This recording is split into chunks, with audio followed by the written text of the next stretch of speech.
Alright guys, welcome back to the channel. I appreciate the support. So we're going to talk about this hurricane and we're going to talk about everything that is going on. I may do a couple of vlogs on this and talk about some of the things that just happened. Now, I'm using the TH20 from True9 here, and I'm using this TC10 V2. I really like this flashlight for lighting because, you know, we are in total blacked out. I mean, there is a blackout. There is no lights.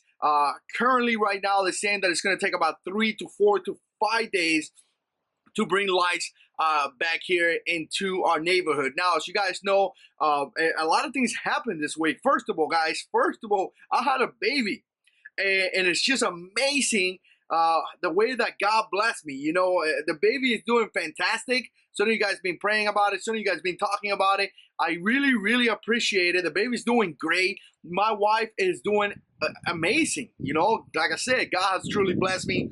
And I got to tell you, 25 hours of labor. Some of you guys are a dad. You guys know what I'm talking about. Some of you guys are going to be a dad one day in the future. I got to tell you guys, it's crazy. But everything happened so fast. I go Monday for an appointment around 3:20, and comes to find out we go in labor. And Thursday, I was in the hospital for 4 days, and the whole time this hurricane is coming. So now, a couple of things that I think that I like, a couple of things that I need to improve, guys. Every time there's something like this happen, I gotta tell you guys, you have to do an after action report. You have to realize things that worked out fine, things that worked out not so fine, and you need to implement ways to fix it. You got to do it. I don't know what to tell you. You got to do it. So here, first of all, hurricane stars. And I'm starting to listen to the news. And even though I'm taking care of my wife, I'm listening to the news. Some of you guys that saw the video, you noticed that I went to pick up water while I was in the hospital. Like, I actually went to the commissary. I was in the naval base in Jacksonville. I went to the commissary, picked up some water, picked up some stuff that I needed, picked up some flowers to my wife, and I put it in the car just to have some extra one.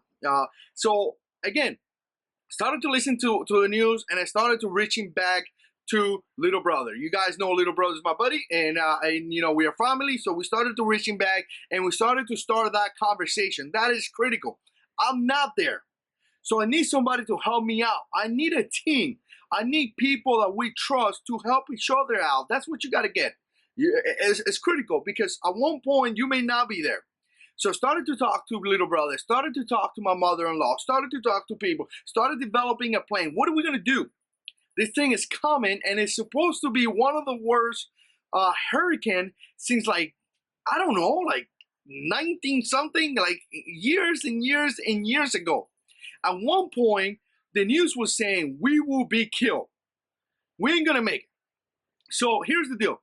Make it home, and I want to say it was Thursday afternoon. So keep in mind, Thursday late afternoon, the hurricane is going to start. It's supposed to hit sometime beginning of Friday, but we already starting to get the basic, you know, rain and things like that. You know, the effects out of the hurricane.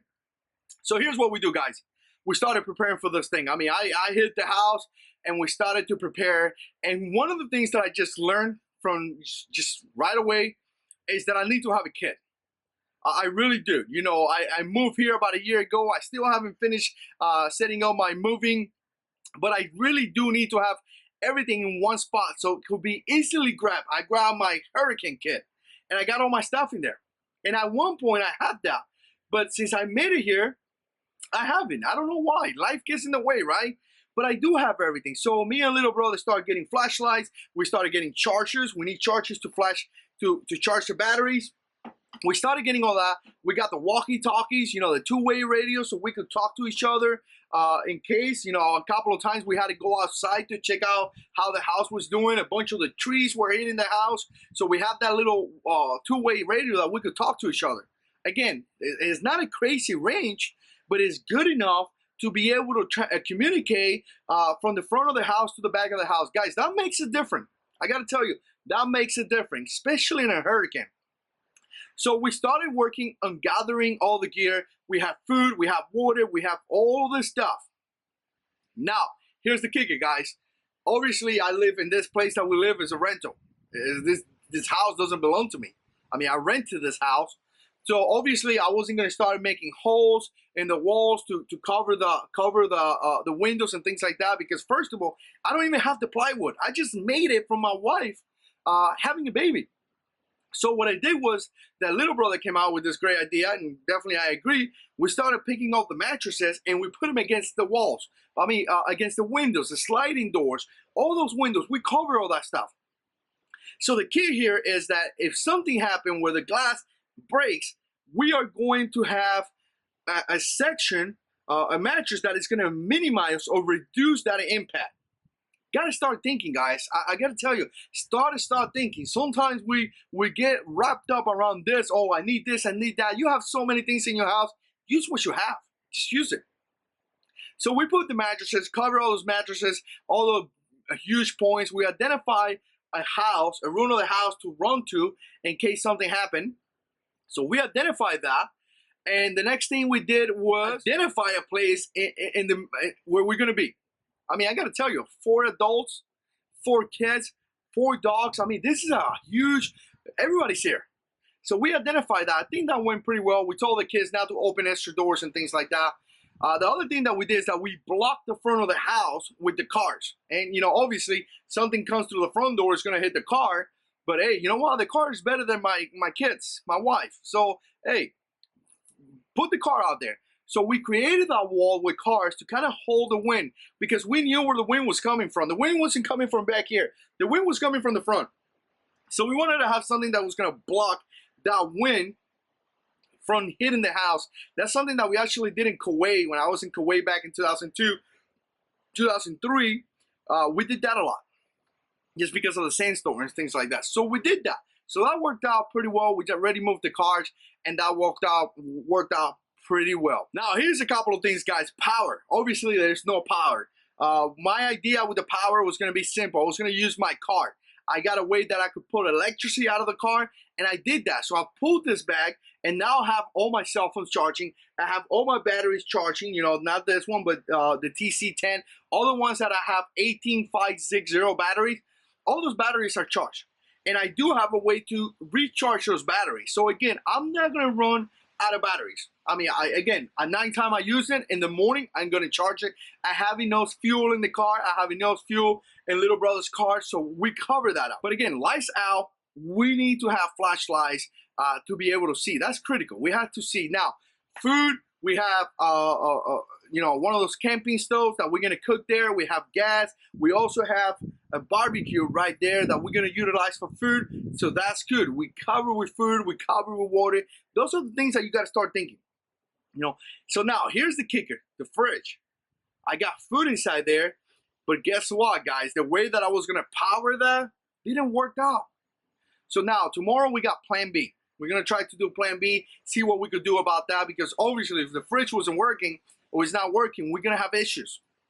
But again, we're going to have to readjust to that. We have all the type of foods that we're going to eat, but my idea to run that fridge failed. So to me, it's kind of my fault. I should have tested that before, you know, but again, life gets in the way. So life gets in the way, and we set up priorities that are not really priorities. You know, I should have checked that in the past. I didn't. So now that's not working. So here, let's keep talking about this. First of all, there is a curfew right now, and the curfew from 7 to 7 in the morning. And the reality is that, you know, they essentially don't have a way to respond. The news is all over. They don't have a way to respond, so they don't want you to have out there in the street. So to me, this is the critical part. This is the part where the bad guys are going to come and jack your stuff. I mean, obviously, a lot of guys evacuated. A lot of guys are not here, so those houses are not protected. Those houses are completely open for them to take your stuff. It is what it is, guys, but that's the reality. So they're going to be out there. They're going to be breaking into houses and all that. So we have security, right? Me, little brother, I think whoever comes in this house must be a crazy person. I mean, we have the AK-47 DDI. We got an AR-15. Woo, scary rifles. We have a lot of guns. And I think that part I won't even talk about it, because you guys know that. I mean, we are ready for this. If something happened, we could respond to that with no issues. But keep in mind that security piece is critical. That security piece is critical. Obviously, we got our dogs in here. Our dogs will alert us if something going on, things like that. So now, guys, I got to tell you, the reality is that this is going to suck for a little bit. This is something that regular American people are not used to. You know, a lot of people are not used to doing this. I am, because I was in the military, but a lot of people are not used to it. So it's going to suck for the family. It's going to be hot. It's just going to be hot. It's going to be sucky. We just got to do it. We got to wait now. We got to wait 4 or 5 days into the restore light. Hopefully they do it in the next day, and that will be fantastic. Bless the Lord. If not, we're going to wait it out, and we're going to do what we got to do. So again, guys, this is vlog number 1. I'll probably do another one tomorrow. If we don't have light, I go ahead and do another one. There is a lot of things here that I learned from this. I haven't been in a hurricane in so long. There's a lot of things that I learned from this. There's a lot of things that I need to readjust to do better next time. I got to tell you, one of the things about the evacuation is that I made contact with the Flagger Emergency Operations Center. And I was constantly talking to those guys. I was calling there and be like, hey, what's going on? Do we have to evacuate and all that? But then came the question that, where are we going? Where are we going to go? And maybe I do a video separately in the evacuation part.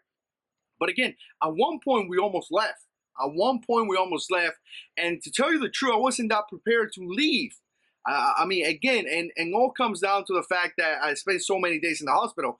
But again, I wasn't as prepared as I wanted to do that. But again, you know, being in the military, I know that a lot of times you do things when you're not completely prepared, but you still got to do it.